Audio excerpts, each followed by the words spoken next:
So guys welcome back and this is your Vijay here और आज सभी लोगों का बहुत बहुत स्वागत है हमारी पाठशाला के चैनल में। चैप्टर का नाम है एनवायरमेंटल एंड नेचुरल रिसोर्स। दोस्तों इस चैप्टर के अंदर हम जानने की कोशिश कर रहे थे वर्ल्ड वाइडली और प्लस इंडिया के बारे में, किस तरीके से जो एनवायरनमेंट के ऊपर बहुत सारे मूवमेंट चले हैं, नेचुरल रिसोर्स से बिहाफ पे बहुत सारे नेशंस ने मिलके अपना कंट्रीब्यूट करने की कोशिश करी है। इस चैप्टर से रिलेटेड वीडियो का पहला पार्ट और दूसरा पार्ट अपलोड है और ये वीडियो का लास्ट पार्ट है। This is third part of this chapter. If you want to get the PDF notes, अगर आप चाहते हैं तो आप टेलीग्राम पे ज़रूर जुड़िएगा। एंड अगर आपको किसी प्रकार का कोई भी डाउट पूछना है तो आप हमारे साथ इंस्टाग्राम है, फेसबुक पेज है, उस पर भी आप हमारे साथ जुड़े रह सकते हैं या वहाँ पे भी आप हमारे साथ जुड़ सकते हैं। सो इन दिस क्लास अभी हम चैप्टर के लास्ट पार्ट में हैं और थोड़ा सा डिटेल्ड एनालाइज करने की कोशिश करेंगे कि सही मायने में जो आपने ये देखने की कोशिश करी थी कि किस तरीके से जो इन्वायरमेंटल है किस तरीके से ख़राब हो रहा था। हमने पिछले पार्ट में और कुछ नेशनल इश्यूज़ देखे थे। वैसे तो हमने इंडिया वाली बुक में अपने नेशनल इश्यूज़ बात करे थे, बट इस वाली बुक के अंदर क्योंकि ये वर्ल्ड वाली बुक को बताता है तो वर्ल्ड लेवल पर जो इन्वायरमेंटल प्रॉब्लम थी हम वो समझने की कोशिश कर रहे थे। तो हमने पहले दो पार्ट के अंदर भी एनवायरमेंटल इश्यूज पे बात करी थी, बट अब हम दूसरे और एनवायरमेंटल मूवमेंट के बारे में बात करने जा रहे हैं क्योंकि एनवायरमेंटल जो मूवमेंट है ना वो एक नहीं है, बहुत सारे हैं। क्योंकि अगर हम देखें तो एनवायरमेंटल मूवमेंट जो है बहुत ही वाइब्रेंट है और बहुत ही पावरफुल है। इंटरनेशनली लेवल पे अगर हम बात करें तो सभी कंट्री ने कुछ ना कुछ इश्यूज़ के ऊपर बात करी है। मतलब हमारा इंडिया ही नहीं, अगर हम जितने भी नॉर्थ की कंट्रीज़ को देख लें और साउथ की कंट्रीज़ को देख लें या नॉर्थ की जो डेवलप्ड कंट्री है उनको देख लें या साउथ की डेवलप्ड कंट्री उनको देख लें, तो उन सभी में अगर आप देखने की कोशिश करेंगे तो कहीं ना कहीं आपको बहुत बड़े पर्यावरण से रिलेटेड मूवमेंट्स देखने को मिलेंगे। अब यहाँ पे most of them work at the local level. बहुत से लोग जो है लोकल, मतलब बहुत सी कंट्रियाँ जो है अपनी कंट्री के अंदर लोकल लेवल पे भी काम करती हैं।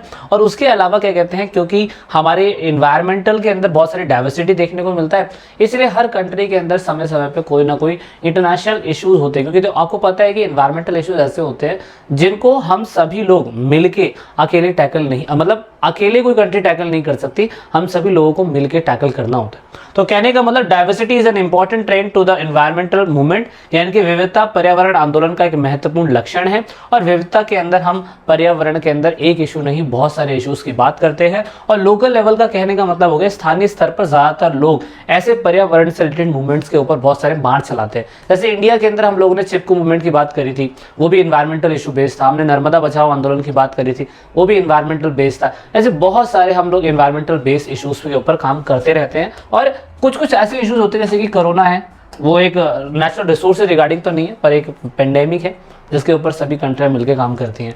अब यहाँ पे क्योंकि ये बताने की कोशिश करी गई है कि विश्व के विभिन्न लक्ष्यों के साथ साथ विभिन्न पर्यावरण आंदोलन के प्रयास को देखा गया, मतलब अलग अलग कंट्री है, वर्ल्ड जो है अलग अलग कंट्री, उसने अलग अलग एफर्ट्स देखे हैं एनवायरमेंटल मूवमेंट और डिफरेंट गोल्स देखे हैं। हमने देखा था सस्टेनेबल डेवलपमेंट के ऊपर, हमने देखा था रियो डी जेनेरियो समिट, हमने देखा था एजेंडा 21, इन सभी के अंदर बात करी गई थी। हमने क्योटो प्रोटोकॉल के बारे में बात करी थी। ये सारे एनवायरमेंटल इशू बेसिस में सभी कंट्रियों ने मिलकर अपने गोल को भी सेट करा था और सभी कंट्रियों ने मिलकर एनवायरमेंटल इशूज के ऊपर उसको ठीक करने के लिए काम भी करा था, है ना। तो ये सारी चीजें हो ही रही थी, इन सभी चीजों के ऊपर बात हो ही रही थी। सो दैट इज वाई हमने इन चीजों के ऊपर ही फोकस करना है कि किस तरीके से सरकार पूरी तरीके से इंटरनेशनल लेवल पे हर किसी कंट्री के अपने खुद के एनवायरमेंटल मूवमेंट है और उसमें उसके डिफरेंट गोल्स हमें देखने को मिलते हैं। एग्जांपल के लिए मैं आपको दिखाने की कोशिश करता हूं। एग्जांपल के लिए अगर आप देखें तो यहाँ पे डेवलप्ड कंट्री जो है और डेवलपिंग कंट्री जो है, हर किसी कंट्री के अंदर फॉरेस्ट मूवमेंट देखने को मिला है। फॉरेस्ट मूवमेंट से आप चिली का एग्जाम्पल ले लो,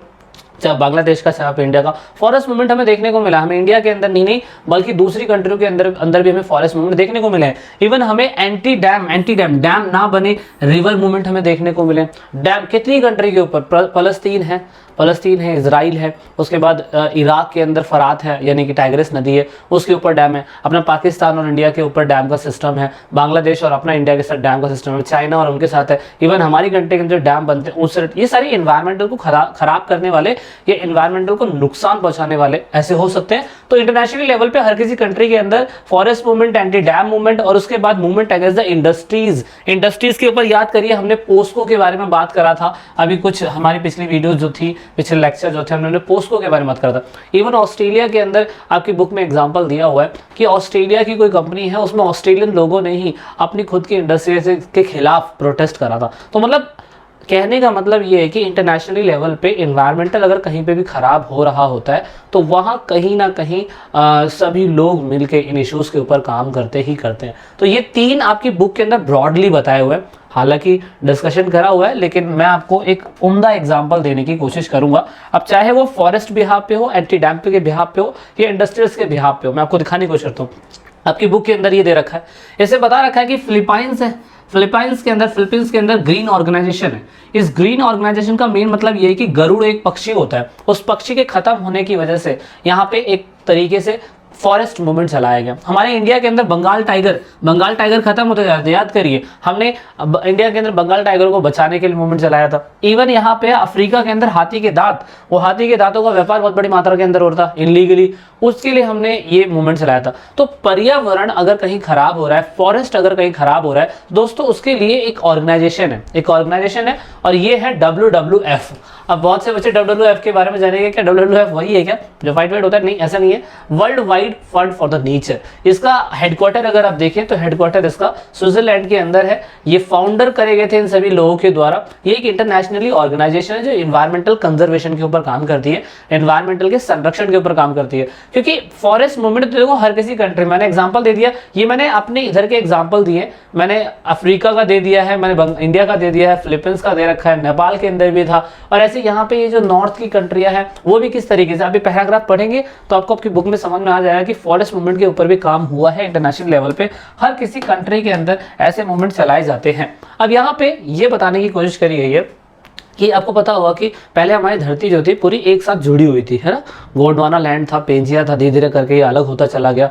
आज की डेट में 8 कॉन्टिनेंट बन चुके हैं। तो हर किसी कंट्री ये चाहती है, हर कोई कंट्री ये चाहती है कि हमारी कंट्री के अंदर रिसोर्स की मात्रा सबसे ज़्यादा हो। सबसे ज़्यादा रिसोर्स होंगे, नेचुरल रिसोर्स होंगे तो कंट्री ज़्यादा डेवलप हो सकती है, ज़्यादा उनका फ़ायदा इस्तेमाल, ज़्यादा चीज़ों का इस्तेमाल कर सकती है। तो इसीलिए यहाँ पे सबसे बड़ा क्वेश्चन रेज ये होता है कि आप ये बताइए कि किस कंट्री के पास, डेवलप कंट्री के पास कितने रिसोर्स होने चाहिए या डेवलपिंग कंट्री के पास कितने रिसोर्स होने चाहिए। यानी कि रिसोर्स यहाँ पे जियो पॉलिटिक्स चल रहा है, यानी कि भू राजनीति इसमें भी चल रही है। Is all about who gets what, when, where and how. मतलब यहाँ पे रिसोर्स जो है, देखिए रिसोर्स ना, मैं कहूँ कि गल्फ की कंट्री के पास तेल ज़्यादा है तो उसमें उनकी गलती तो नहीं है।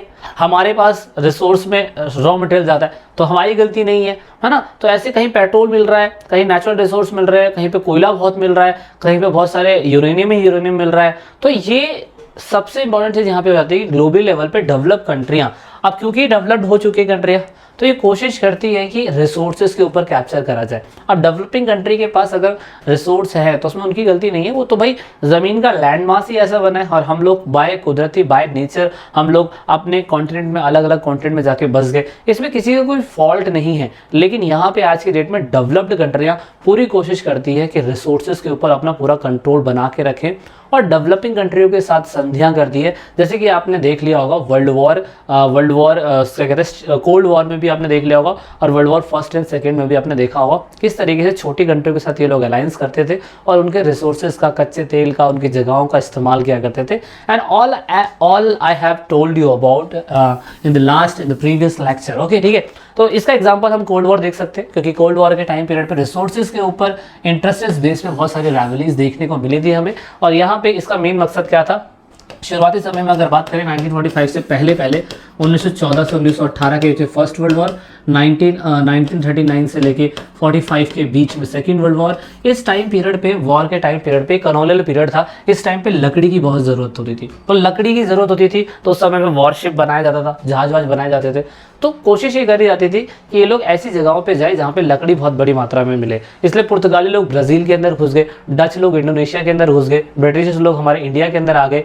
तो ये मतलब कॉलोनीज बनाया करते थे और कॉलोनीज बनाने के बाद लकड़ी का इस्तेमाल किया करते थे क्योंकि ये नेचुरल रिसोर्स है जो उनकी कंट्री के अंदर इतना अवेलेबल नहीं होता था जो दूसरी प्लेसेस पे अवेलेबल हो जाता था। तो इसीलिए फिर इन लोगों ने समय के साथ साथ ये देखा तो लकड़ी भी एक इंपॉर्टेंट रिसोर्स है, लेकिन जैसे जैसे कॉलोनिज्म खत्म होता चला गया तो वैसे वैसे कंट्रियां स्टार्ट होती, अपनी खुद की डेवलपमेंट होती चली गई, है ना। तो अब कंट्रियां क्या करती है, अब कंट्रियां करती है कि development of military near the exploitation sites. मतलब अब मतलब कोशिश ये करती है कि जहां पर क्या कहते हैं जो साइट्स है जहां पे किसी भी रिसोर्स का एक्सप्लोटेशन हो रहा है वहां पे सरकार अपनी मिलिट्री भेज के उस पर डोमिनेंस करने की कोशिश करती है। ऐसा करती है सरकार, सरकार पूरी तरीके से आज की डेट में संसाधन जो होते हैं, रिसोर्सेज जो होते हैं, किसी कंट्री के ऊपर अटैक करके उनके संसाधनों का क्या कहते हैं पूरी तरीके से स्टोर कर लेती है ना। तो ये भी एक देखने को मिला है, क्योंकि यहाँ पे सरकार कोशिश करती है कि रिसोर्सेज को बड़ी मात्रा में दूसरी कंट्री से भी लिया जा सके। और दूसरा, वो फ्रेंडली गवर्नमेंट बनाती है, जैसे कि यूएन ने कर रखा है, जैसे कि आपको पता है कि अमेरिका ने कर रखा है ना। और इंटरनेशनली मल्टी रिलेशंस बनाती है कंपनियां, मतलब एमएनसी कंपनियां भेजती है, याद करिए, ताकि वो रिसोर्सेज का भरपूर इस्तेमाल कर सके। इसे हम बहुराष्ट्रीय कंपनियां बोलते हैं, इसलिए बहुत सी बहुराष्ट्रीय कंपनियों को तो हमने आने भी नहीं दिया था, है ना। दूसरा इंपॉर्टेंट रिसोर्स जो ग्लोबल स्ट्रेटेजी के बिहाफ पे आज की डेट में हर देश चाहता है, क्योंकि इसके ऊपर ऐसा कहा जाता है कि अगर तीसरा विश्व युद्ध होगा तो तीसरा विश्व युद्ध पानी के ऊपर, लिक्विड के ऊपर ही होगा। और उसका जीता जाता एग्जाम्पल है एक तो ऑयल, क्योंकि आज की डेट में सारी चीजें, एवरीथिंग यू कैन सी, जितना भी क्या कहते हैं आपका शिप है, आपका क्या कहते हैं गाड़ियां है, सब कुछ। और पीने के लिए पानी, ऑफ कोर्स पानी तो हमें चाहिए। अब यहाँ पे बहुत सी कंट्रियां तो ऐसी जिसमें पानी पीने के लिए पानी नहीं बचा हुआ, तो सोचिए उसको दूसरी कंट्री से पानी लेना पड़ता है। और तेल के लिए जिन कंट्रियों के पास, गल्फ कंट्रियां हैं, अमीरात है, उसके यूएई है, सऊदी अरब है, उसके बाद कुवैत है, कतर है, इन कंट्रियों के पास बहुत बड़ी मात्रा में तेल है। तो जिन कंट्रियों के पास बहुत बड़ी मात्रा में पानी है, तेल है, आज की कंट्री में डेवलप्ड कंट्रियां उन पे फोकस करना चाह रही है। वो चाह रही है कि हम तेल के ऊपर और पानी के ऊपर अपना कंट्रोल बना सके। इसीलिए कंट्रियां क्या करती है, ऑयल क्राइसिस देखते हैं आप लोग, अगर हम देखें तो पेट्रोलियम जो है उसके ऊपर भी हमने युद्ध देखा है। अगर आप देखें तो इराकी फ्रीडम हुआ था, इराकी फ्रीडम अगर आपने देखा हो 2003 के अंदर, 2001 के अंदर, मैंने आपको बताने की कोशिश करी थी कि कैसे सद्दाम हुसैन की सरकार को वहाँ पे ख़त्म कर दिया गया और कोशिश ये करी गई कि वहाँ के तेल भंडारों को कैप्चर कर लिया जाए, है ना। तो ये एक सिस्टम था। और यहाँ पे क्योंकि भाई ये संपदा जो है ना, ये बहुत ही मतलब मुश्किल से मिलता है, और तेल आज की डेट में बहुत ज़्यादा ज़रूरी है। इसलिए गल्फ कंट्री जो ऑयल का प्रोडक्शन करती है, मेनली उनसे बहुत सारे कॉन्फ्लिक्ट और इश्यूज देखने को हमें मिलते रहते हैं, कि क्योंकि भाई चाइना है, भारत है, रशिया है, अमेरिका है, ब्रिटेन है, सबको गल्फ कंट्री से तेल लेना होता है। और अगर वो तेल के ऊपर मोनोपोली बना देंगे तो सोचिए बहुत सी ऐसी कंट्रियां हैं जिसका डेवलपमेंट ही रुक जाएगा। इसीलिए ऐसे युद्ध हमें देखने को मिलते रहते हैं। और दूसरा देखिए, आप सभी को पता है, जो साइंस पढ़ता हो, जो ज्योग्राफी पढ़ते हैं, उन्हें मैंने बताया था, जल है तो कल है, जल है तो कल है। तो अगर पानी पीने को नहीं होगा, हमारे तमिलनाडु के अंदर, तो तमिलनाडु की गवर्नमेंट ने डिक्लेयर कर दिया कि पानी पीने के लिए बचा ही नहीं है। सोचिए, तो ऐसी सिचुएशन में हमें पानी के ऊपर, पानी एक ऐसा रिसोर्स है जिसके ऊपर हमें कंट्रोल बनाने की जरूरत है ना। पानी से याद आया कि मुझे पानी भी पी लेना चाहिए। तो ये चीजें जरूरी है, पानी नहीं है तो कुछ भी नहीं है ना। तो इतना आपने याद रखना है, ठीक है, अपने इतना याद रखना है। दूसरा, ऐसा बोला था कि मीठे पानी की शुरुआत के लिए 21st सेंचुरी में बहुत सारे कॉन्फ्लिक्ट देखने को मिल सकते हैं हमें। इवन हम तो ये भी देखते हैं कि वॉर वाटर होने ही वाला है जल्द ही, क्योंकि इजराइल के बीच में, और साथ में क्या कहते हैं, मैंने बताया ना, इराक में, अपने भारत पाकिस्तान में, बांग्लादेश में, ऐसे बहुत से कॉन्फ्लिक्ट देखे गए हैं। इवन हमने clash between the downstream and upstream state are very common over the river pollution, over the irrigation and construction of dam. हमने देखा है कि ऊपरी वाले देश नीचे वाले देशों के साथ हमेशा लड़ते झगड़ते रहते हैं। ऊपर वाला कहता है कि मैं तेरा पानी बंद कर दूंगा, नीचे पानी आएगा नहीं। ऊपर वाला पहली प्रदूषण फैला देता है, नीचे प्रदूषण आ जाता है। तो ये प्रॉब्लम रहती है, यानी बहुत बड़ी प्रॉब्लम रहती है पानी को लेके इंटरनेशनली लेवल पे। तो इसीलिए आप देखेंगे कि यहाँ पे ये बहुत बड़ा इशू है। उसके बाद दूसरा इशू हमें देखने को मिलता है इंडिजिनियस पीपल का। ये वो लोग हुआ करते थे जो बेचारे अपनी ज़मीन पे रहते थे, लेकिन इनकी ज़मीन पे दूसरे बंदों ने आके कैप्चर कर लिया। इन बेचारों की अपनी खुद की संस्कृति थी, खुद का कल्चर था, खुद का इनका क्या कहते हैं आर्थिक नीतियाँ होती थी। अपने हिसाब से नेचर में रहने के लिए जो भी चीज़ें इन्हें मिलती थी वो काम करते थे और उसे से खाते पीते कमाते थे।